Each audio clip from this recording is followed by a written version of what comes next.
Movie starts with a teenager named Emma revived to go to school. Emma is a very alive and excellent pupil. At the same time, a boy chosen Dean wakes up late for school, and welcome father calls him as he's running late. Dean is lazy and dislikes examining. Emma's mother is forceful her and her sister Jessica to school, reminding bureaucracy not to cause any trouble afterwards arriving at school. Emma meets her friend Liz and talks with her. They then encounter the school's soccer team captain Stephen, who greets Emma. Liz is surprised that Emma knows him and suggests she should get to know him better and go out with him.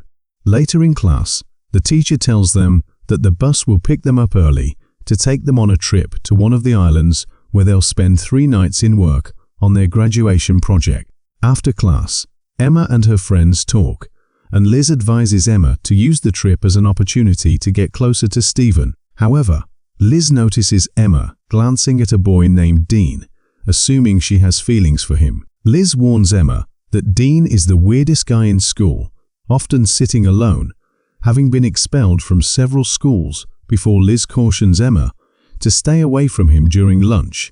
A teacher sees Dean holding a knife while eating and warns him later. Emma returns home to pack for the island trip. Her parents bid her farewell and ask her to take care of herself. Meanwhile, Dean tells his father that he doesn't want to go on the trip, but his father insists that he must go to complete his graduation project and improve his grades, warning him not to get expelled again. The next day, the students gather for the trip. Stephen greets Emma and Liz, encourages her to use the trip to get closer to him. They arrive at the hotel, and the teacher gives them a day off, allowing them to explore the island. The girls go to the pool, while Dean watches Emma from a distance. The next day, the students begin working on their graduation project. In the evening, a girl informs them that Stephen has rented a lot for a party until morning. Initially, Emma refuses to go, but the other girls convince her at that party. Liz encourages Emma to find Stephen, but when she does, she sees him with another girl and becomes upset. Dean notices Emma's distress and asks if she's looking for someone, but she walks away without responding. Soon the police arrive, asking them to end the party because they're underage and the noise is too loud. While everyone tries to hide, Emma falls off the yacht into the sea, and Nonny Dean sees her. He jumps in to rescue her, pulling her onto a nearby lifeboat. Emma asks him to return to the yacht, but Dean refuses, saying they need to wait until the police leave, because if his father finds out, he'll be in serious trouble. They sit in the lifeboat, but soon a violent storm moves them far out to sea. The next morning, students return to the hotel and realize that Emma and Dean are missing. The teacher asks the students if anyone knows their whereabouts, but no one does. Emma and Dean wake up to find that the yacht is no longer nearby and the lifeboat's engine is broken.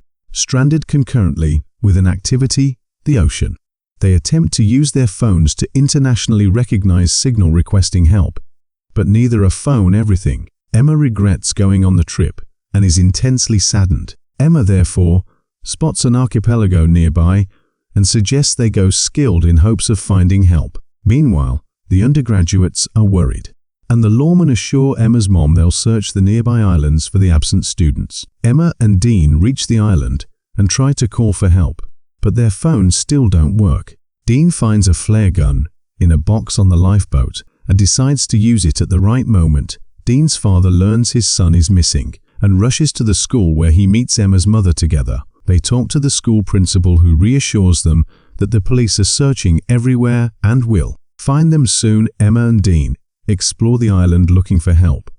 Emma finds a mulberry tree and tries to eat the fruit, but Dean stops her, warning that it could be poisonous. As they continue walking, they fall in a waterfall and admire the beautiful view. Dean suggests taking some pictures, but Emma, frustrated, insists it's not the time for that. They need to find a solution to their problem. Later, they come across a cave, and Dean suggests they sleep there at night, but they are startled by a large group of bats and run back to the beach, only to find that the lifeboat is gone. Angry and unsure of what to do, they sit on the beach as the sun sets. Dean admires the beautiful scene, but Emma is scared and worried that they'll never return home.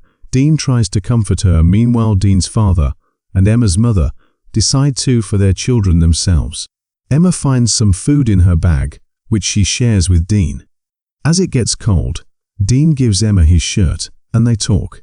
Emma hears a sound in the forest and, frightened, moves closer to Dean. The next morning, Dean wakes up to find Emma by the beach.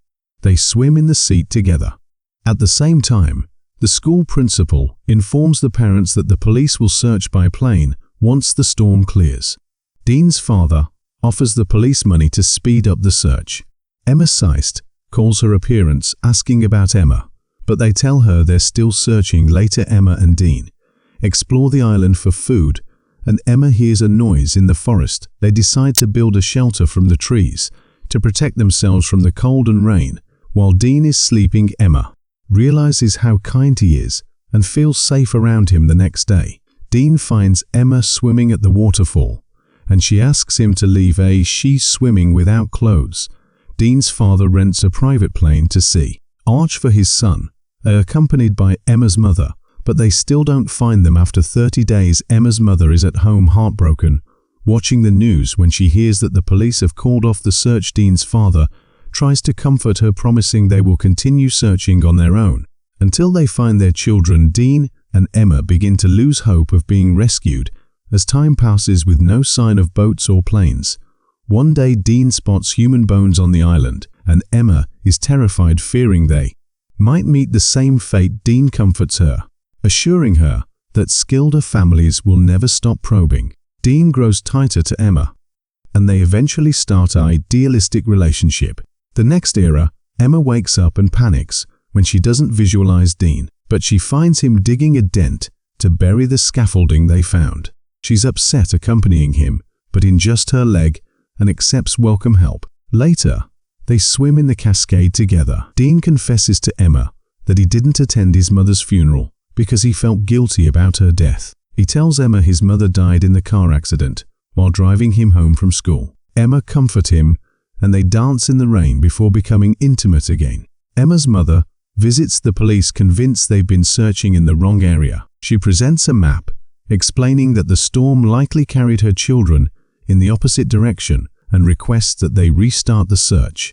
Dean's father continues searching by plane. Dean and Emma begin to enjoy their time on the island, though their families remain terrified for their safety. One day, Emma spots a plane flying overhead and yells for Dean to find the flare gun, but they can't locate it. The plane flies away, leaving them frustrated. Emma suggests that someone might be living on the island and stealing their things. Later, they hear a noise in the forest, and Dean investigates. In Gunther is a tiger that almost attacks Emma, but he kills it and saves her. Emma is grateful and feels even safer with Dean. While resting under a tree, they suddenly see a monkey, which throws the flare gun at them. Emma quickly fires a flare, but Dean is angry, explaining that they should have waited for the plane. Emma is upset and says she can't handle being stranded any longer and has lost hope of rescue.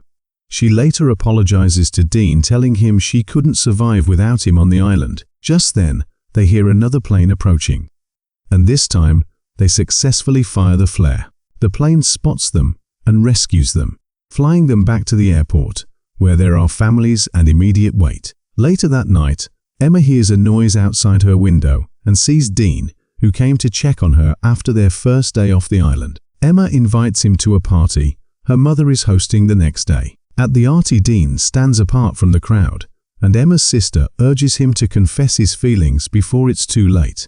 The next day at school, Emma stands with her friends, while Dean remains alone as usual. He later visits his mother's grave, apologizing for missing the funeral and asking for her forgiveness.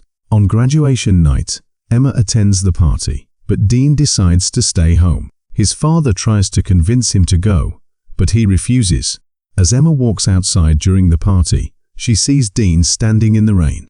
He tells her he only came to see her. They recall their fond memories from the island and confess their love, dancing together in the rain as the movie ends. Please don't forget to subscribe to the channel to watch new videos that are posted regularly.